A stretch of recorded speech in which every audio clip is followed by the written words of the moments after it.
Tin sighed, and gently patting Zack on the shoulder in an attempt to calm him down. It's a lame surprise. I'm not good at surprising people. It's a machine that can teleport things, as in small objects. It will be a machine that fails. Find them dorms, and Troge is a criminal. Troge stood up with the bag on his shoulder. I offer them to my wife.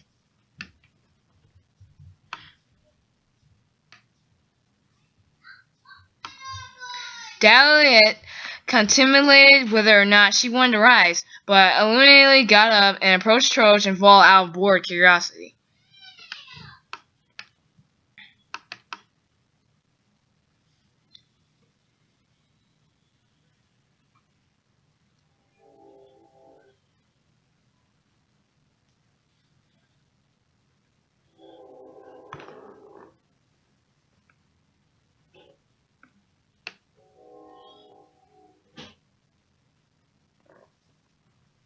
Troge squints at Dole over Volan's shoulder. Volan just sort of stared at Troge for a second. He looked concerned. Right, well, he squinted at the bag and reaches in, pulling out a badge. This is mine, Trojan. Why, Trojan? He jumped when suddenly Doll. Yeah, everything is just peachy. Tin shrugged, leaning back. Let's see if we can figure out if it works so far. He puts a fruit on it and bursts in flames, which doesn't make any sense because fruit isn't normally flammable.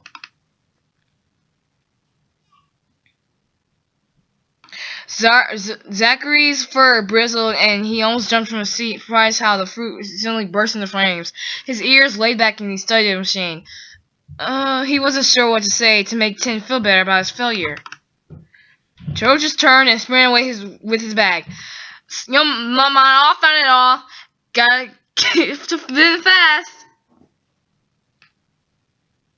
Tin just sort of stared at the fruit, grabbing a nearby glass of water and dumping it on the fruit. It went out for a second, then the water burst into flame. Tin hit his head on the table several times over. Vaughn shouted, I had this badge in my dorm, fuzzball. Get back here! He chased Troge. Dale simply blinked at Troge as he split away and looked at Vol with concern. Alright then.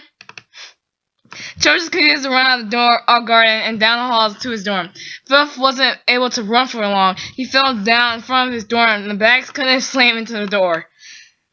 So Vaughn slid to stop himself and walked over to Trojan, kneeling down next to the fluff. You could have asked for some blankets, Trojan. Troge slammed his head face into the ground. I couldn't, he whined. I don't need help. Vaughn crossed his arms. I don't think anyone wants their throwing, really. Zen's head popped up in the pile of pillows and blankets at a loud slam outside the door. She still had her eyes closed. Her ears perked and twitching alert. She heard muffled voices outside the door and grumpy, sleepy, grumpy wife.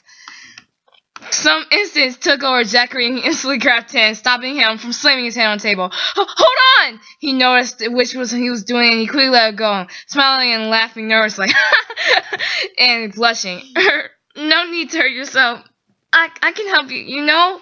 But, my planet is capable of making machines that teleport us basically anywhere. And I can help you make a teleportation device. This process is difficult and frustrating, but I'm sure we can do it.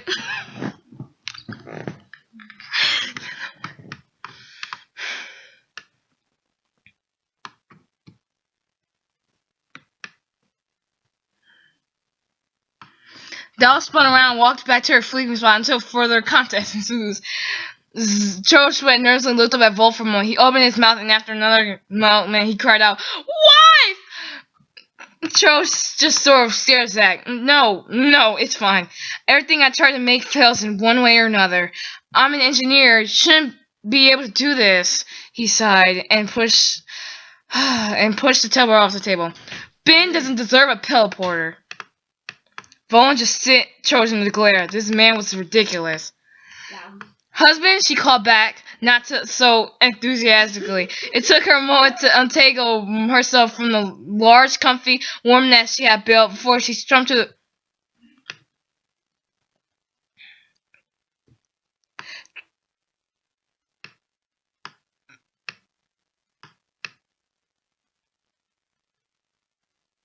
So she jumped to the door and slammed the hand down to the pad to open it.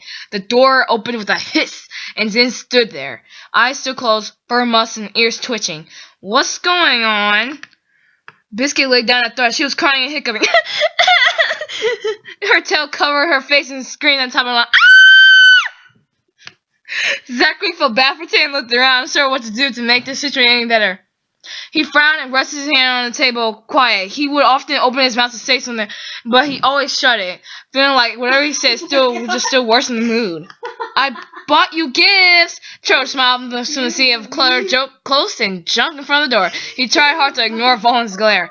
You look lovely, by the way. I see you've been sleeping well. Before getting uncomfortable, Joel jumped at the sound of the baby scream. She sat up intently and looked around worryingly before getting up to investigate. Tin rested his hand on Tim as well, facing Zach. He looked ridiculous with 2 pairs of goggles on. Vaughn shook his head. No, he lies. Children bring stolen goods. Joe sat up and looked flustered. Stolen? No, I collected them from this lovely miss, he gestured to Zen. She just sniffed, not even bothering to open her eyes before starting to fall in. Trojan stealing stuff isn't anything new. She lifted a hand to rub at one of her eyes before finally speaking at Trojan, her eyebrows furrowing a bit. Trojan, where'd you collect all of that from? Biscuit sniffed and whined. She noticed Dad approaching, she backed away. Go away! Vaughn raised a brow. Collecting, right? He was glad Zen wasn't taking the things. He wanted his stuff. George frowned when Zen mentioned stealing. George dramatically shrugged and folded his arms. Everywhere. Zachary's eyes turned to Tin, and he finally noticed how silly Tin looked with 2 goggles on. His ears twitched, and he said nothing about it. He thought about taking them off himself, but he wasn't sure if Tin would exactly be pleased with him doing so. He didn't know why his brain thought it was okay to do it either way, and he wasn't sure he was going to regret it later. When the nurse looked, Zachary looked away and very hissingly grabbed the goggles and then took them off and turned back to Tin.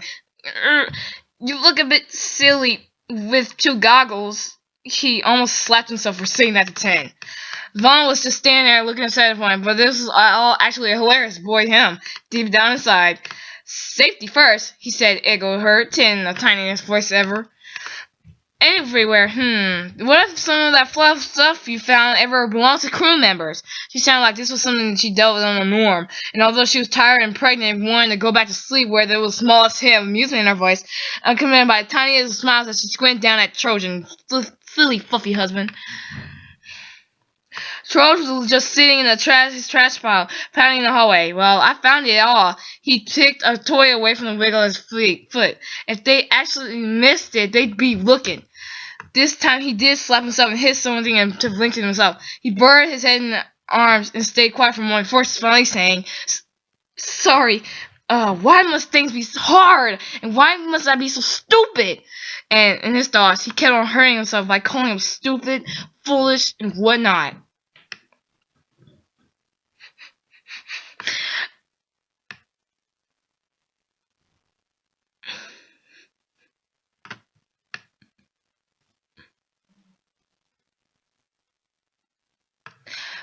Biscuit coughed and hiccuped.